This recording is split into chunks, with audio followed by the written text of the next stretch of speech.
શ્રદ્ધાંજલિ કાર્યક્રમમાં આપણે અહીંયા ઉપસ્થિત છીએ ત્યારે મોહસીનભાઈ વિશે કહેવાનું એટલું જ છે કે જે દિવસથી એમને સ્કૂલ જોઈન કરી ત્યારથી એ છેલ્લો શ્વાસ એમનો હતો ત્યાં સુધી એમની સાથે જ છું. મારા હાથમાં જ એમણે છેલ્લો શ્વાસ લીધેલો જ્યારે અમે લગભગ 1:55 અમે સ્ટાફ રૂમમાં ચા નાસ્તો કરી અને ક્લાસ માટે ગયા. એમના વર્ગમાં ગયા, અમે અમારા વર્ગમાં ગયા અને અચાનક જ એ આમ ઢળી ગયા. બાળકોએ બોલાવ્યા કે સાહેબને કંઈક થયું છે.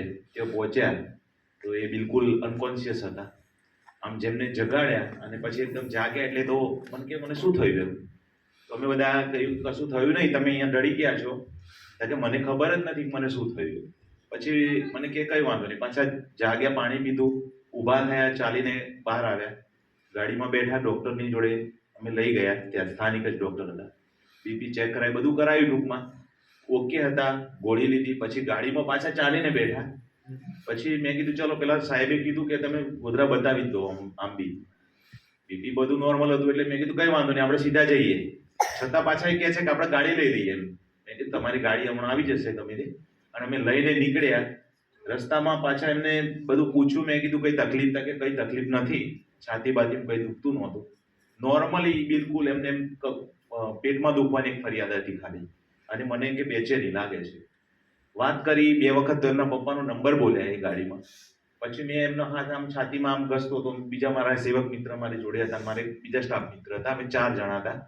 છેક અહીંયા એસઆરબી છેક આગળ સુધી, બ્રિજ સુધી તો અમે વાત કરી બધી. અને બ્રિજ આવે ને ધીરે ધીરે આમ થોડાક આમ લૂઝ થાય એવું એમનું જે મસ્તક જે હતું નીચું નમ્યું. અને પછી મને લાગ્યું કે ઠંડક જેવું થાય છે. સીધા અમે દવાખાને પહોંચ્યા અને ત્યાં ગયા તો ડૉક્ટરે, મેડમ જે હતા, એમને ચેક કરીને ECGનું ટ્રાય કર્યો પણ કે બોડી એકદમ એમનો શ્વાસ બંધ થઈ ગયો છે એવું કીધું. તરત જ પછી તેમના પરિવારજનો આવી ગયા અને એ છેલ્લે જ્યારે એમનો શ્વાસ જતો હતો ત્યારે અલ્લાહ અલ્લાહ 3 વારે બોલ્યા. છેલ્લા શબ્દો એમના જો કોઈ હોય એમના તો એ હતા. અને બિલકુલ એમને કોઈ જ વેદના, કોઈ તકલીફ થઈ નથી. આમ તો એમના વિશે કહેવું હોય તો બીજા બધાએ તો કંઈક થોડું ઘણું કંઈક ગુમાવ્યું, પણ અમે તો અમારી સંસ્થાએ અને અમારા માટે તો એક બિલકુલ પરિવારનો એક સદસ્ય ગયો. આજે પણ કોઈ દિવસ એવો નથી બન્યો, આજે 42મો દિવસ છે, પણ ક્યારેય મોહસીનભાઈને યાદ ન કર્યા હોય કોઈ સ્ટાફે, કોઈ પણ કારણસર એવું બન્યું નથી. એમના જવાથી અમારી આખી સ્કૂલના જે વિદ્યાર્થીઓ જે હતા, બીજા દિવસે 4 વિદ્યાર્થીઓને તમારે દવાખાને લઈ જવા પડ્યા હતા. એટલું મીન્સ કે આઘાત બાળકોને પણ હતો. અને એમની પાસેથી ક્યારેય કોઈ દિવસે તમે જે બી કામ કહો, સંગીતનું કામ હોય, કોઈ બી કામ, તો એમની ના હોય. રવિવારે બી બાળકોને તૈયાર કરવાના હોય ને એમને આવવાનું હોય તો એ હંમેશ માટે આવે. અને અમારું પર્સનલ બી કોઈ બી કામ હોય સ્ટાફનું બી, તો એ ક્યારેય એમને ના નથી કીધું. સાહિત્ય તો ખરું જ, પણ સાથે સાથે ટેકનોલોજી, કમ્પ્યુટરનું કોઈ બી કામ હોય કે મોહસીનભાઈ અહીંયા ગૂંચવણ પડી છે તો એ સોલ્યુશન આવે ને આવે જ. ક્યારે અમારે કોઈની પાસે જવું પડ્યું નથી ટેકનોલોજી કે કોઈ પણ બાબત માટે. અને એક અંગત મિત્ર, જેને કહેવાય કે પરિવારનો એક મિત્ર, ગમે તેવી બાબત હોય તો અમે સાથે મળીને, ગમે તેવી ચર્ચા હોય તો અમે સાથે કરીએ.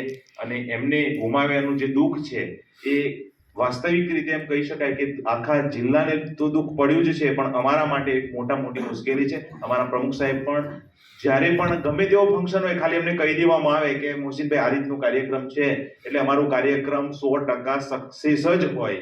આજ દિવસ સુધી કોઈ પણ એન્કરિંગ હોય કે કોઈ પણ ફંક્શન હોય, અમારું કાર્યક્રમ એમની હાજરીમાં કદી પણ નિષ્ફળ કે કોઈ પણ એમ કહેવાય કે બિલકુલ આમ સફળતાના ટોપ ઉપર જ જઈ શકે. અને આજે એમને હૃદયપૂર્વક શાળા પરિવાર વતીથી, આચાર્ય સાહેબ અને અમારા સ્ટાફ પરિવાર વતીથી એમને આજે હાર્દિક શ્રદ્ધાંજલિ આપીએ છીએ. અને પરમ કૃપાળુ પરમેશ્વર તેમના આત્માને 100% એમ કહી શકાય કે પૂરેપૂરું એમના સાનિધ્યમાં રાખે, અને એવી શુભેચ્છા સાથે વિરમું છું. અસ્તુ.